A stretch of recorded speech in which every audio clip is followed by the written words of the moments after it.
और वो क्या कहते हैं, हिंदू हिंदू हिंदुस्तान, मुल्लो भागो पाकिस्तान। तो बोले टेरर की राजनीति करके कि इस तरह के करके दिमागों में चूरन देती है उनके कि देखो भाई तवाइफ है ये, तो अब तवाइफ हमारे इतने बुरे दिन आ गए कि कोठों पे नाचने वाली हमें बिल के फायदे बताएंगी। और इतना ही है तो मंच है, आइए अपना एक मुजरा यहाँ पर करिए। और ठुमन इसलिए ले रहे हैं कि हाय ये लंगर खा रहे हैं, ये पिज्जे खा रहे हैं, ये चाउमीन खा रहे हैं। इन जाहिलों को ये नहीं पता कि पिज्जा में आटा भी डिमांड करे तो अगले 70 साल भी बीजेपी का वजूद ना रहे। क्योंकि इस बार ये सब अगर संकल्प कर लेना देशद्रोही का टैग लगाना चाहते हैं, तो आपके चैनल से मैं यही कहूंगी कि जब मुसलमान तुम्हारे घर के जमाई हो सकते हैं तो किसान क्यों नहीं?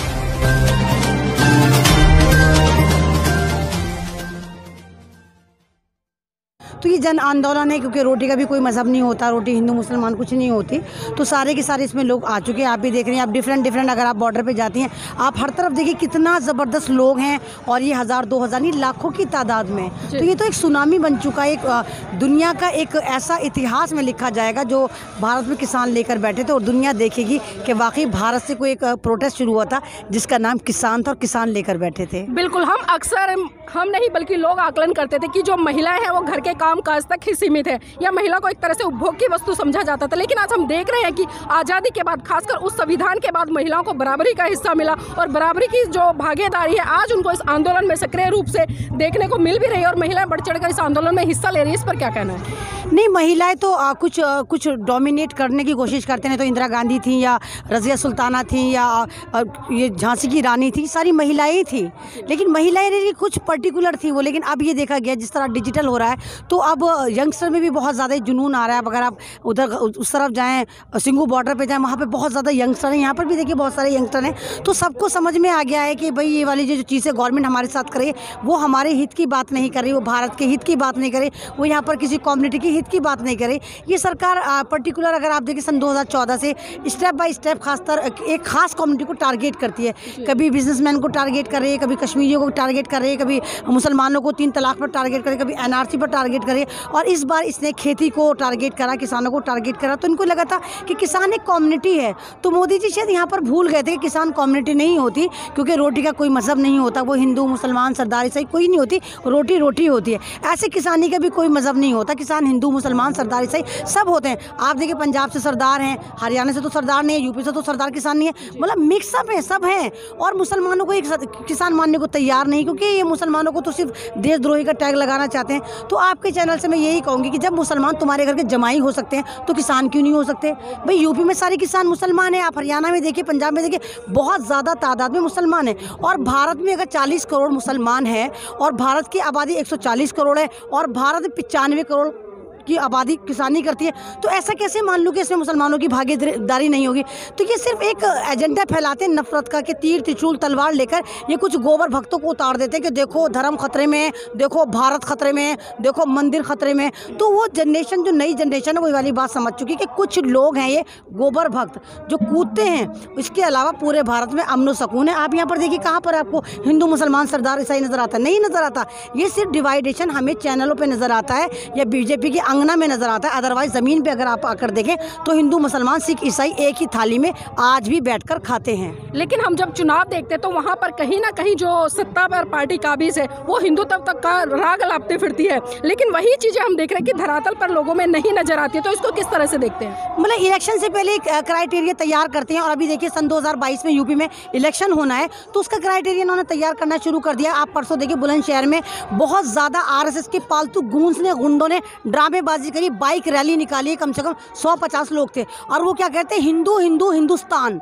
मुल्लो भागो पाकिस्तान। तो बोले टेरर की राजनीति करके कि इस तरह के करके दिमागों में चूरन देती है उनके कि देखो भाई हिंदू खतरे में। लेकिन अब इस तरह नहीं होगा। 6 साल पब्लिक ने बर्दाश्त कर लिया, 6 साल भारत ने भी बर्दाश्त कर लिया। सब समझ गए हैं कि हिंदू मुसलमान करने में कुछ नहीं होगा, गाय गोबर में कुछ नहीं रखा, हमें विकास चाहिए, हमें रोटी चाहिए। और ये सरकार रोटी देने में लगातार नाकाम हो रही है। उल्टा रोटी छीनने के लिए बिल लेकर आ गई है कि जो आटा हमें 20 रुपये भी मुश्किल से मिल रहा था और लोग वो भी नहीं खरीद पा रहे थे, अब वो इस आटे को अंबानी अदानी के थ्रू हमारे जेबों तक, हमारे किचन तक, हमारे घरों तक 150-200 रुपये में पहुंचाने की तैयारी कर रही है। और इस वाली बात को भारत के अन्नदाता ने समझा, भाई किसानों ने समझा इस वाली बात को। और किसान अपने लिए नहीं बैठा, किसान बैठा है भारत की रोटी बचाने के लिए, भारत की माता को बचाने के लिए, भारत की ज़मीनें बचाने के लिए। क्योंकि कॉन्ट्रैक्ट फार्मिंग कह रहे हैं, कॉन्ट्रैक्ट फार्मिंग में ये हमारी ज़मीनें, किसानों की ज़मीन छीन लेंगे, अपनी मर्जी से फिर खेती बाड़ी करेंगे। तो इनकी पार्टी से आप ये भी उम्मीद आराम से करके चलिए कि वो दिन दूर नहीं, अगर ये बिल इन्होंने पास कर दिया या नोटिफाई करके लागू कर दिया तो भारत में अमेरिका ज़मीनें खरीद रहा होगा, इंग्लैंड ज़मीनें खरीद रहा होगा, इजराइल ज़मीनें खरीद रहा होगा। तो ये वाली बात किसान समझ चुका। किसान कह रहा है हम इस बिल को वापस करवाए बगैर घरों को नहीं जाएंगे, क्योंकि मौत दोनों सूरतों में। आपने बिल लागू करके या बिल बना के आपने वैसे ही किसानों की कमर तोड़ दी, उनकी ज़मीनें आप छीनना चाहते हैं। तो किसान तो मरने के लिए बैठा, या तो बिल वापस जाएगा या फिर आप वापस जाएंगे, सरकार वापस जाएगी। लेकिन सरकार तो लगातार ये गिनाती है कि हमने भारत देश के लोगों के लिए बहुत अच्छे अच्छे काम किए, जिसमें कि 300 का भी वो हवाला देते हैं। इस पर क्या कहना है? उनके कहने से क्या होता है? ये सरकार, मैंने तो नहीं कहा था, आपसे भी, आपने भी सुना होगा जब मोदी जी ने कहा था कि हमें सत्ता में लेकर आओ, हम 15 लाख देंगे आपके खाते में। आप एक भारतीय उठाकर ले आई जो कह के 15 लाख उसके खाते में है। फिर इन्होंने कहा था कि हम भारत को डिजिटल बनाएंगे। क्या भारत डिजिटल हुआ? इनका डिजिटल भारत ये कि आज हम सड़कों पर मोबाइल लेके कह रहे हैं देखो यहाँ रेप हो गया, देखो यहाँ ये प्रोटेस्ट चल रहा है। तो इनका डिजिटल भारत भी ये था। इन्होंने ही कहा था कि हर साल 2 करोड़ जॉब देंगे। इस वक्त भारत की दुर्दशा आपको भी पता है क्या है कि कम से कम 40-50 करोड़ युवा बेरोजगार हो गए और जीडीपी माइनस भी पहुंच गई है। तो इनके स्टेटमेंट तो वैरी करते रहते हैं। ये तो सिर्फ सारी चिल्लम चिल्ला जो है सारा मीडिया पर मचाते, ज़मीन पर ये कुछ काम नहीं करते। अभी हमने देखा कि जो भारतीय जनता पार्टी के कार्यकर्ता ये समझाने का काम करे कि सरकार ने जो ये 3 कानून पास किए हैं वो जनता के हित में है, देश के लिए एक तरह से लाभदायक है, फिर क्यों इस पे आंदोलन हो रहे हैं? एक बात बताइए, इन्होंने कानून किसके लिए बनाया था? इन किसानों के लिए बनाया था। तो तुम किसानों के बीच में आके बात करो ना। तुम्हें ज़रूरत क्या है? इधर जा रहा है, उधर जा रहा है, इसको पकड़ रहा है, कभी सुप्रीम कोर्ट को पकड़ रहा है, कभी जासूसों की एजेंसी को पकड़ रहा है। तो मोदी जी जिस कानून को आपने किसानों के लिए बनाया तो आप किसानों के साथ वार्ता करिए ना। आप इनको आइए, इनके मंच पे बताइए कि ये कानून तुम्हारे पक्ष में है। और सवाल ये है कि जिन्होंने कभी गमले में धनिया नहीं उगाया ना, आज वो फार्मिंग के फायदे बता रहे हैं। जिनके पास ना ज़मीन है ना ज़मीर है, वो फ़ायदा बता रहे हैं। इनकी डिजिटल जो तवाइफ हैं हेमा मालिनी जैसी, वो कहने के नहीं किसानों को नहीं पता। तो इनकी जो हरकतें इनको खुद पता है कि इन्होंने गलत करा, और मोदी जी ने वाली बात मानी कि ये बिल हमसे गलती से पास हुआ, लेकिन फिर भी दादागिरी दिखा रहे हैं कि नहीं हम वापस नहीं लेंगे। तो मोदी जी, भारत है और भारत को बीजेपी ने नहीं बनाया, बीजेपी को भारत ने बनाया है।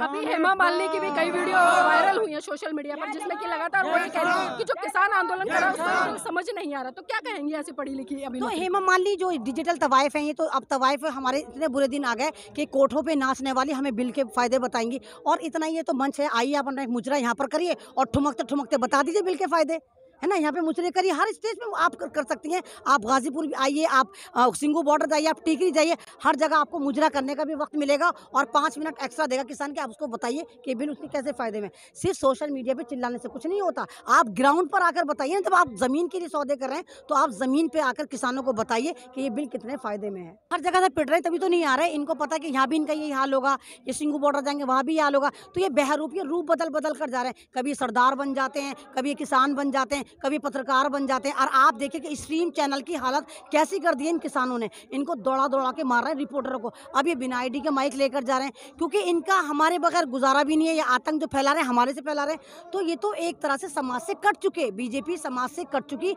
इनकी चिल्लम चिल्ली सिर्फ आपको नजर आएगी सोशल मीडिया पे, ग्राउंड पे नजर नहीं आएगी। जिस तरह से सरकार जन विरोधी कानून लगातार पिछले 7 साल से लेकर आ रही है, लेकिन उसके बावजूद भी हम देख रहे हैं चाहे किसी भी राज्य में चुनाव हो, ये सरकार लगातार जीतने का काम कर रही है। इस पर क्या कहेंगे? आप देखिए ना, आपने बिहार के इलेक्शन आपने भी देखे होंगे किस तरह दादागिरी से करे।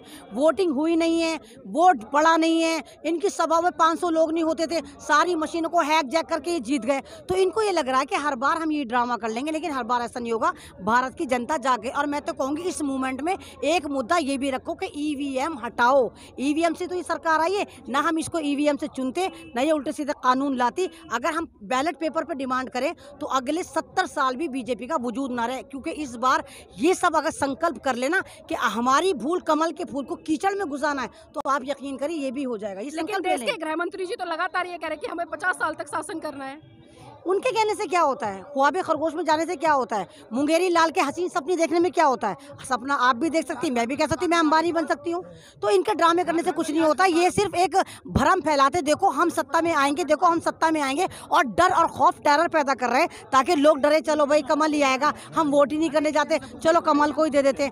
इस तरह ड्रामे नहीं होंगे। इस वक्त जनता जाग चुकी है, जनता को पता है कि उसके हित कैसे हैं। अभी सुप्रीम कोर्ट ने 2 महीने के लिए इस कानून को होल्ड पर रख दिया है और वो ये भी कह रहे हैं कि जो इस आंदोलन में बुजुर्ग है और महिलाएं बच्चे हैं वो घर वापसी कर जाए। इस पर क्या कहेंगे? भाई सुप्रीम कोर्ट को अगर बात करनी है, सुप्रीम कोर्ट सरकार को कटहरे में लाकर खड़ा करती है। सुप्रीम कोर्ट पूछती कि आपकी हिम्मत कैसे हुई, आपने लॉकडाउन में ये बिल पास कर दिया। सुप्रीम कोर्ट को ये भी पूछना चाहिए था, जब आपने ये वाला बिल बनाया था तो आपने इन किसानों के लिए बनाया, तो आपने किसानों से कोऑर्डिनेट करने की कोशिश करी, आपने किसानों को बात करने की कोशिश करी। सुप्रीम कोर्ट को ये भी पूछना चाहिए था कि जितने पूंजीवती है, चाहे वो एग्रीकल्चर कर रहे हैं, चाहे वो क्या नाम है सीड का कारोबार कर रहे हैं, चाहे फर्टिलाइजर का कर रहे हैं, ये अमीर कैसे हो रहे हैं जबकि भारत का किसान लगातार कर्जे में डूब रहा है, खुदकुशी कर रहा है। लेकिन सुप्रीम कोर्ट ने ये वाली बात नहीं कही। सुप्रीम कोर्ट साफ का साफ सरकार का पक्ष रखता हुआ नजर आया और सुप्रीम कोर्ट को ने जो ये बिल होल्ड पे करा है उसको होल्ड पे नहीं करना चाहिए था, या तो उसको रिजेक्ट कर दे या उसको लागू कर दे। बीच का रास्ता क्यों करा?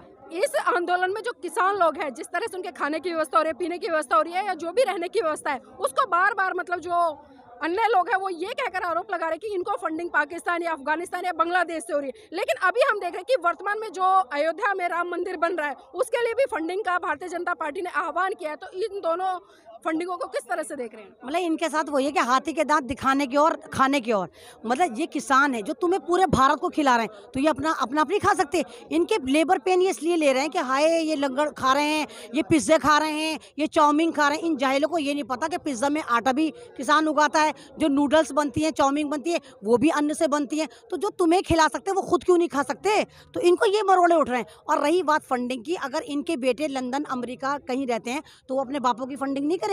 अगर मेरा बेटा अमेरिका में रह के कमा रहा है और मैं 24 घंटे यहाँ पड़ी हूँ, वो मुझे पैसा नहीं भेजेगा कि लो माँ यहाँ पे खा लो बैठकर। तो ये दिमाग डाइवर्ट कर रहे हैं कि हर तरह से चाह रहे हैं कि इन किसानों को देशद्रोही आतंकवादी साबित कर दिया जाए, जो ऐसा होगा नहीं। जी, देश में मंदिर बनने से लोगों का विकास होगा या अच्छे स्वास्थ्य, हॉस्पिटल या एजुकेशन से?